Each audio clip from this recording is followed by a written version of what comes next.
"I don't love you anymore, we should end this." Those words spoken on a windy October afternoon haunted me for many sleepless nights afterward. Have you ever wondered what's worse, being betrayed, or having the person you loved most tell you to your face that you no longer hold any value to them? I had to endure both at the same time, and I'm here to tell that story.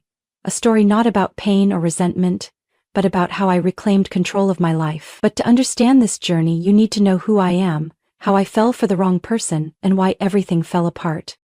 My name is Lena Carter, 37 years old, a commercial contract lawyer in Denver, Colorado. While I'm not famous in the traditional sense, I've earned a certain level of recognition in the legal field. Because of that, I'm compelled to keep my real identity private. The world is smaller than you think, and no one wants their personal affairs turned into gossip at lawyer conventions or courtroom meetings.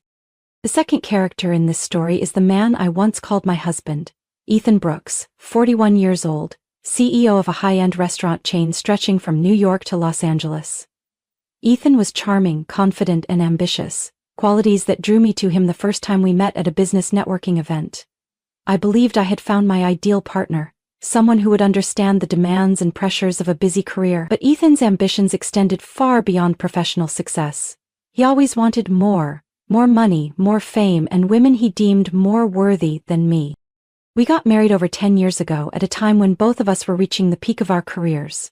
However, marriage turned out to be nothing like the romantic movies I used to watch. After a few years of stability, Ethan became increasingly distant. Our conversations grew shorter, and his evenings at home became fewer and far between. Instead, there were endless urgent meetings and lengthy business trips. Despite the warning signs, I convinced myself that it was just a rough patch that every couple goes through. I told myself that Ethan was under work stress, and if I were patient, we would overcome it. But deep down, I knew something was wrong. He wasn't just physically absent. He had abandoned me emotionally as well. When I finally decided to uncover the truth, I discovered exactly what I had feared the most. But that discovery was only the beginning of my fight for myself. There was much more to come, and I'll share all of it with you. Ethan Brooks was not someone who easily left clues. He was clever and always knew how to maintain his public image, especially around me. But no matter how smart someone is, they can't hide the small changes in their daily routine forever. I started noticing those changes over a year ago. At first it was broken promises about coming home on time. He would excuse himself with urgent shareholder meetings or surprise inspections of his restaurant branches. His business trips became more frequent and farther away. "I'll be in New York this week, then maybe stop by Dallas before heading back," Ethan would casually inform me. I was accustomed to his hectic schedule, but there was something in his eyes and voice that kept stirring my doubts. Lately, Ethan had been taking more care of his appearance than ever before. He changed his cologne, bought brand new suits, and even started working out regularly. When I joked, "Are you planning to become a model?" he gave a dismissive chuckle and replied, "Don't be silly, Lena. I just want to look more professional in my meetings with clients." Those signs should have been enough to alert me, but perhaps it was love or self-deception that prevented me from facing the truth. I didn't want to believe that the man I had loved wholeheartedly could betray me. Until one Saturday evening, when Ethan said he had to fly to an urgent conference in Chicago. As soon as he walked out the door, I made up my mind. This time, I was going to find out the truth. I started by searching his home office. Ethan was discreet but not perfectly careful. In a locked drawer, I found an old laptop he had used years ago. At first glance, it seemed harmless, but when I powered it on and searched through the saved accounts, I discovered a different Facebook profile. A secret account I had never known about. My breath caught in my throat as I opened the profile. The first thing that appeared was a photo of Ethan with a young woman. The caption read, "Every day feels brighter with my beautiful girl." It made my stomach turn. She had a perfect appearance, a radiant smile, and golden hair that looked like it belonged on a magazine cover. The photos and suggestive messages confirmed my worst fear. Ethan was having an affair. I sat there, paralyzed, my hands trembling as I scrolled through each picture and message. All those times he told me he was busy with work had actually been spent with her. The elaborate lies were hidden under the guise of business trips and client meetings. I felt as though our entire marriage had been a facade. That night I couldn't sleep.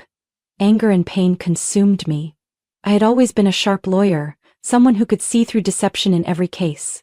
Yet here I was, blinded by my own denial in the most personal aspect of my life. The next morning I made a decision. I would no longer sit idly by in this web of lies. It was time for Ethan to face the truth. I was going to show him that no one could manipulate and betray me without consequences. Ethan returned home on Monday morning as if nothing had happened. As he walked through the door, he casually loosened his tie and asked, "Did you make me a cup of coffee?" His voice was light and calm, but to me it was nothing more than a facade. I clenched my fists and steadied myself, determined to keep my composure. "We need to talk," I said coldly, my eyes locking onto his. Ethan froze, his eyes briefly reflecting surprise before shifting to irritation. "What's with the tension? I just got home," he said, sounding annoyed. I took out my phone, opened the photo of him and that woman, and placed it in front of him. "Are you still going to pretend?" I asked, my voice trembling slightly with restrained anger. Ethan stared at the screen for a long moment, then chuckled. A cold, heartless laugh. "Oh, so you've done some digging, huh?" His response hit me like a bucket of ice water. "That's all you have to say? This is how you explain your affair to me?" I asked in disbelief at his indifference. Ethan shrugged, as if it didn't matter. "Listen, Lena, you're being too sensitive. There's nothing serious between me and her. You should focus on your job instead of always acting like a judge, trying to control me," he said, casually. A surge of fury welled up inside me. "Control? Are you kidding me? All those nights you came home late, all those lies about business trips just so you could be with her, and now you want to blame me?" Ethan sighed, his expression shifting to a mix of weariness and contempt. "Honestly, Lena, you're blowing this out of proportion. We're not the same anymore. You're too caught up in your lawyer career to care about me, and besides, you're not as attractive as you used to be." His last words cut through me like a knife. I stood frozen, unable to breathe. "What did you just say?" I repeated in shock. Ethan shrugged again, his tone now cruelly detached. "You heard me. I want a wife who fits me better, someone attractive, someone who knows how to take care of herself, and someone who doesn't obsess over pointless legal cases," he said without a trace of remorse. I fought to keep my voice steady. "You really think cheating is the solution when you're unhappy?" He gave a cold, humorless laugh. "Honestly, yes. And just so you know, I've already made my decision. I'm filing for divorce. I don't want to continue this sham of a marriage. I've hired a lawyer and you should start packing. You need to leave." I stared at him, my heart shattering into pieces. After more than a decade of marriage, this was what I was left with? "You're a coward, Ethan. But don't think for a second that I'll let you walk away without facing the consequences for what you've done." "Consequences?" Ethan laughed loudly. "Lena, you don't stand a chance against me. You'll just embarrass yourself. I've got everything planned out." I didn't respond to his taunt. Deep inside, I silently vowed that Ethan would pay for the pain he had caused. This wasn't the end. It was the beginning of my fight to reclaim my autonomy and dignity. Ethan didn't know that I was not someone who could be easily defeated. He would soon learn the hard way. I walked into my home office, my mind still reeling from Ethan's cruel words. He really thought he had the upper hand, but he had forgotten one important thing. I am not someone who can be easily backed into a corner. I am a lawyer, and I would never let anyone trample on my dignity without fighting back. While sorting through some old files, I suddenly remembered a crucial document we had signed before getting married. The prenuptial agreement. At the time, both of us were building our careers and agreed that this contract would protect each of our interests in case things ever went wrong. In particular, the 8th clause was crystal clear. If either party committed adultery, the other would be entitled to half of the business assets. I immediately found the original agreement. When the words asset division in the event of infidelity appeared before me, I almost smiled through my anger. Ethan had been so arrogant, assuming I wouldn't dare to challenge him. He had conveniently forgotten that he himself had agreed to this clause during a legal meeting where I was the one overseeing the details. Over the next few days, I devoted all my time to gathering evidence. Messages, photos from his secret Facebook account, hotel receipts, and even the schedules for his fake business trips were all meticulously saved and documented. As I printed each page, a strange sense of calm washed over me. Ethan wouldn't be able to escape this divorce without consequences. Once my preparation was complete, I arranged a meeting with Ryan Sullivan, Ethan's attorney. We met at a quiet cafe near downtown. Ryan was a well-known family law attorney with years of experience. I knew he probably thought this meeting would be a simple, routine discussion, but he had no idea. I had come fully armed with all the ammunition I needed. Ryan was polite as we began the conversation, smiling warmly. "Miss Carter, Ethan informed me that this would just be an initial discussion to resolve matters amicably." I chuckled softly, my gaze unwavering. "Oh, so he hasn't told you the real reason for this meeting?" I calmly took a thick stack of documents from my bag and placed it on the table in front of him. "You might want to review these before proceeding with any plans for your client." Ryan frowned slightly but opened the file. His expression quickly changed as he scanned the pages, his face paling as he took in the undeniable evidence of the affair. The text messages, hotel receipts, and photos shattered any defense he might have prepared. "Oh my God," he muttered under his breath, clearly shaken. "And that's not all," I said, my voice calm but razor-sharp. "According to the prenuptial agreement, I have the right to claim half of Ethan's business assets due to his infidelity. I'm not going to back down, Mr. Sullivan, so I suggest you reconsider continuing to represent your client." Ryan was speechless for a moment before letting out a sigh. "Ethan never mentioned this agreement. He told me you were just trying to cause trouble without any valid reason." I let out a cold laugh. "Well, I think you now know who's really causing trouble in this case." The meeting ended with a promise from Ryan that he would need to have a talk with Ethan. I knew exactly what that meant. No lawyer wants to represent a dishonest client, especially when facing an experienced attorney like me. Ethan had backed himself into a corner without even realizing it. And this was just the beginning. In the days following the meeting with Ryan Sullivan, everything unfolded exactly as I had anticipated. Ryan quickly withdrew from the case, refusing to continue representing Ethan after seeing the overwhelming evidence and the prenup's stipulations. The news made Ethan furious. He bombarded me with texts and phone calls, none of which I bothered to answer. "Now let's see who's the real joke in this divorce," I thought to myself, feeling both hurt and resolute.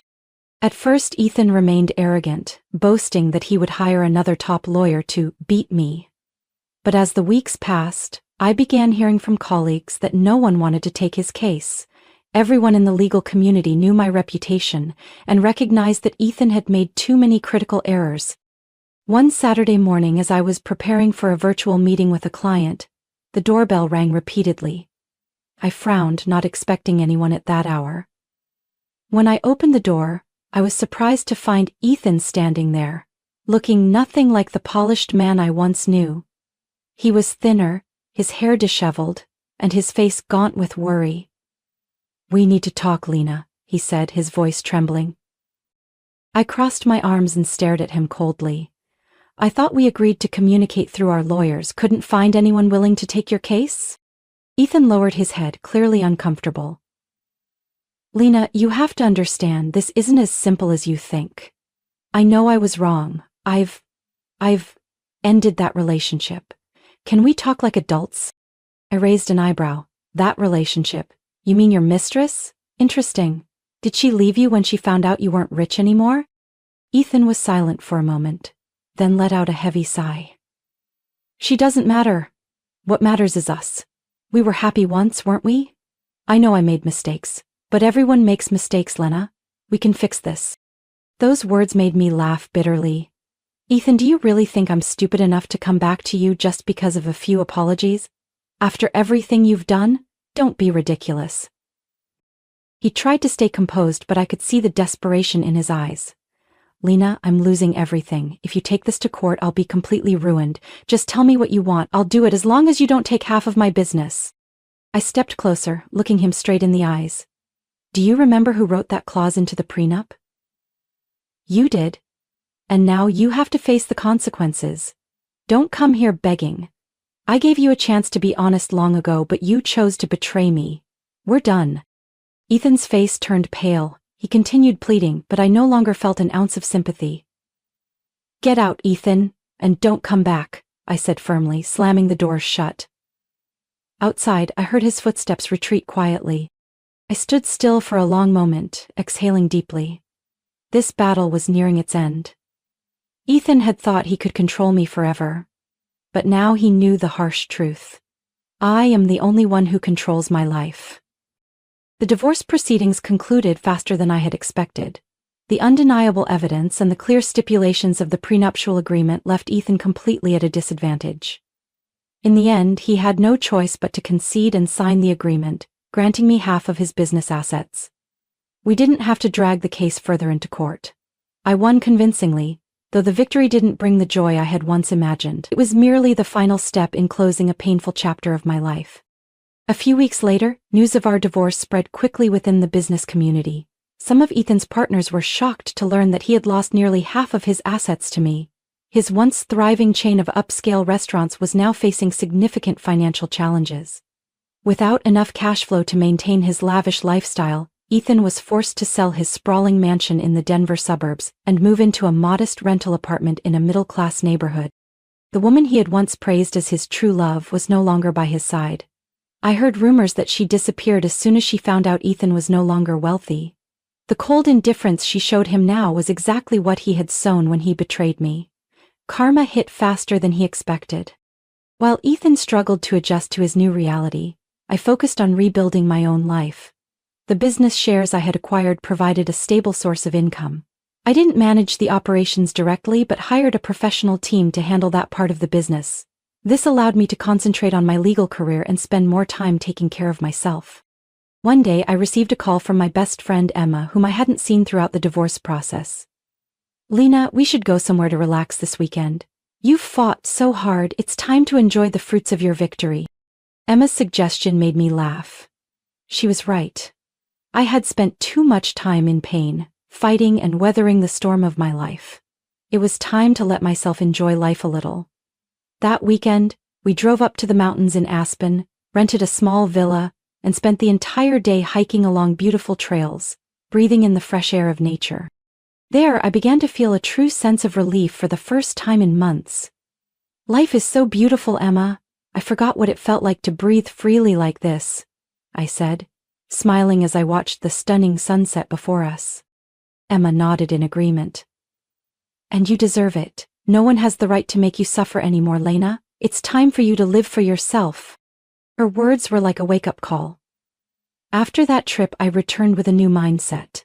I decided to buy a new house. Not to flaunt or prove anything to anyone, but to create a space I could truly call home.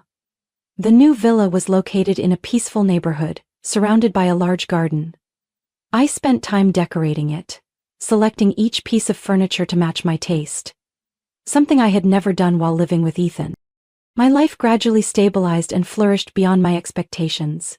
I continued taking on major legal cases and earned the trust of more clients. The staff at my law firm showed me respect not just for my expertise, but also for the resilience I had demonstrated during the hardest period of my life. One afternoon, while sitting in my office, I received an email from Ethan. The subject line was brief: "Can we talk?" I opened the email and read the apologetic words he had written. Ethan admitted he was wrong and said he wanted to meet to apologize in person, hoping we could remain friends. I chuckled softly and shook my head. Friends? After everything? I didn't respond right away. It wasn't because I wanted revenge or still harbored hatred for him.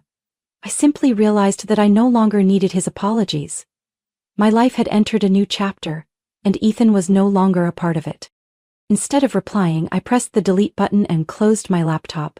Then I stepped outside to enjoy the gentle afternoon sunlight, feeling lighter and freer than ever before. This journey had not been easy, but I learned valuable lessons from it. No one has the right to control your life but you. And when you stand up for yourself, your strength will command the world's respect. I had weathered the storm and was now living the life I deserved, a life of freedom, success, and hope.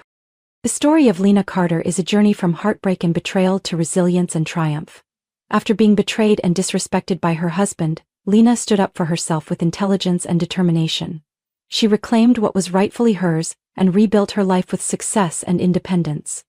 From loss, she found inner strength and learned to live for herself, no longer allowing anyone to control or hurt her. Her story is a testament that overcoming adversity is the path to true growth and happiness. What do you think of Lena Carter's story? Do you sympathize with her decisions, or do you have a different perspective? Share your thoughts. Don't forget to follow the channel for more inspiring stories about life and family.